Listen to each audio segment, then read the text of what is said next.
रवि प्रताप सिंह जी आगरा से। राधा राधा श्री हरिवंश। राधे राधे महाराज जी, आपके चरणों में कोटि कोटि प्रणाम।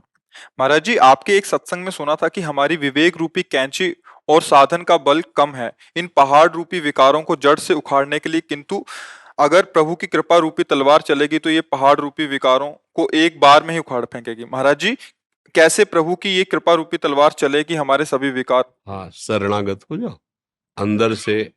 पहले तो देखो तुम हार गए हो कि नहीं हार गए हो। अंदर से देखे कि हम हार गए, अब हमारा बस नहीं है कि मैं इन पर जीत सकूं सच्चाई से।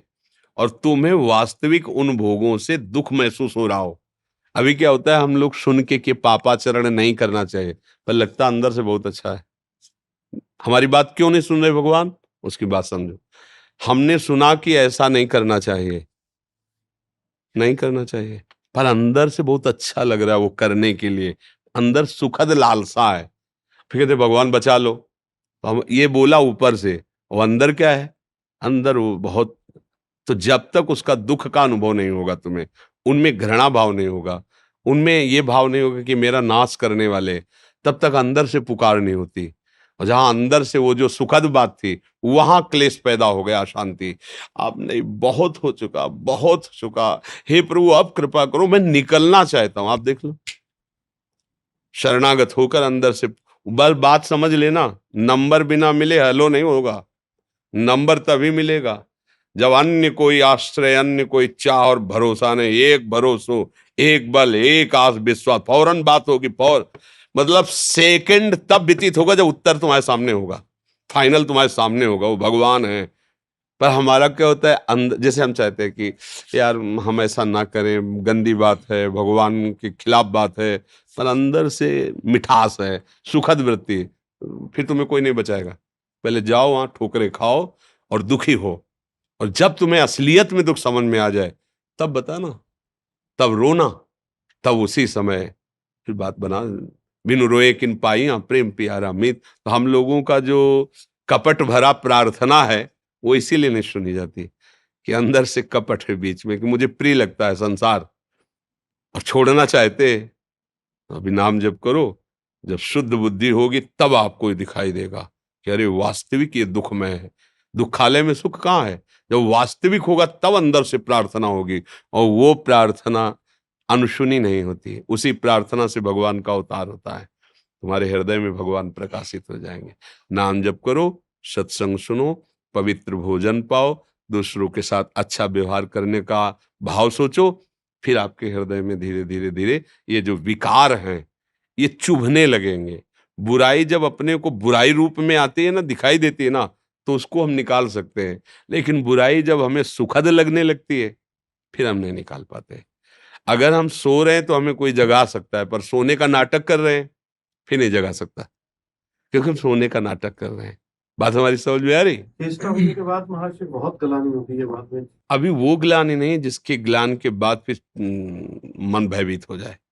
ऐसे भयभीत हो जाता है कि अब अगर ऐसा हुआ तो अब जीवित रहना मुश्किल हो जाएगा। अब नहीं, वो ग्लानि उसे कहते हैं, अब नहीं हो सकता, ये हमें काट दे चाहे, पर हम अब ये नहीं कर सकते। अब उसे देखो, सदन जी महाराज ठाकुर जी के दर्शन, जगन्नाथ जी के दर्शन करने के लिए जा रहे थे। बड़े महान भगत हुए। तो रास्ते में भिक्षा के लिए किसी घर में गए। अब भजन करने वालों का एक अलग आकर्षण, खिंचाव होता है। तो जो घर में वो देखा, तो नई अवस्था और भजन का बल तो तेज प्रकट हो रहा। तो उसने कहा बैठकर पा लीजिए, संध्या का समय था। सोचा चलो ठीक है, बैठ के पा ले। तो उनका आज यहाँ विश्राम कर लीजिए। सरल हृदय, ठीक, ऐसा नहीं होना चाहिए। भिक्षा लो, बाहर जाओ, मंदिर में सो जाओ, वृक्ष के नीचे सो जाओ, घर गृहस्थी में, क्योंकि वहां उनके परमाणु हैं, वहां उनकी गृहस्थी की लीला है। या कोई अलग ऐसा वास हो जो परिवार से अलग, तो फिर साधु महात्मा के लिए जिस घर में सब, उसी घर में शयन करने के लिए। बाहर, या तो बाहर दरवाजे के बाहर छप्पर पड़ा है ऐसा, या कोई देवालय या वृक्ष, ऐसा साधुओं के लिए कि घर गृहस्थियों से अन्न तो ले लिया, पर शयन हमारा एकांत में ही हो। पर वो सरल भक्त वहीं शयन। अब वो रात में, तब उन्होंने उत्तर दिया कि तुम कैसे स्वभाव वाली हो, तुम्हारा पति है अभी और तुम ऐसा। तो उसको लगा कि अगर पति ना रहे तो ये स्वीकार कर लेंगे, क्योंकि उन्होंने ऐसा कहा, तो पति की हत्या कर दी। भाई बोले हमने पति को मार दिया, वो सो रहे थे। कई घोर अपराध, तू कितनी पापिनी है, अपने पति की हत्या। बोले अब ज्यादा उपदेश मत करो, जो मैं कह रही हूँ वो करो, नहीं अभी हल्ला मचाती हूँ, पूरे गांव के लोग आएंगे तुम्हें जान से मार देंगे। तो उनका नहीं, मरना तो है ही है एक दिन, मैं तैयार हूं मरने के लिए, पर मैं कुमार्ग का आचरण नहीं कर सकता। कुमार्ग का, तुम्हारी इस श्रद्धा भावना के कारण मैं रुक गया। उसने मचा दिया हल्ला, लोग आ गए। उनका पहले इसने हमने छेड़ने की चेष्टा की, जब मैं राजी नहीं हुई, मेरे पति बचाने पक्ष में आया तो पति की हत्या कर दी और मेरे साथ ये अपवित्र व्यवहार करना चाहता। पूरा का पूरा भाव ही बदल दिया।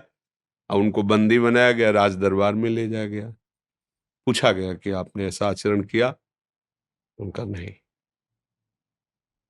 वो स्त्री बोलने लगी झूठ बोल रहा है।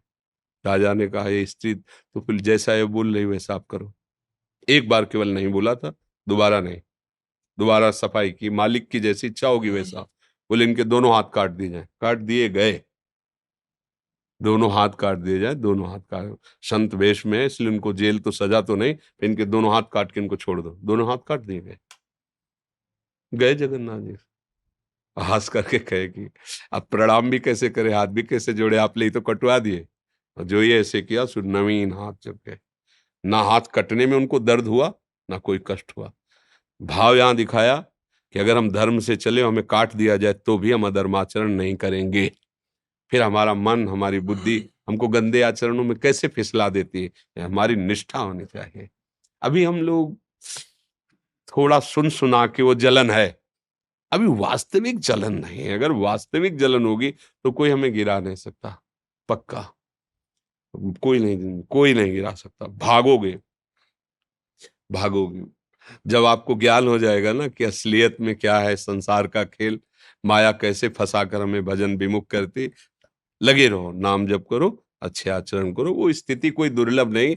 अपने हृदय में जब भगवान बैठे हैं तो कौन सी स्थिति अब हमारे लिए दुर्लभ है? सब स्थिति आ जाएगी।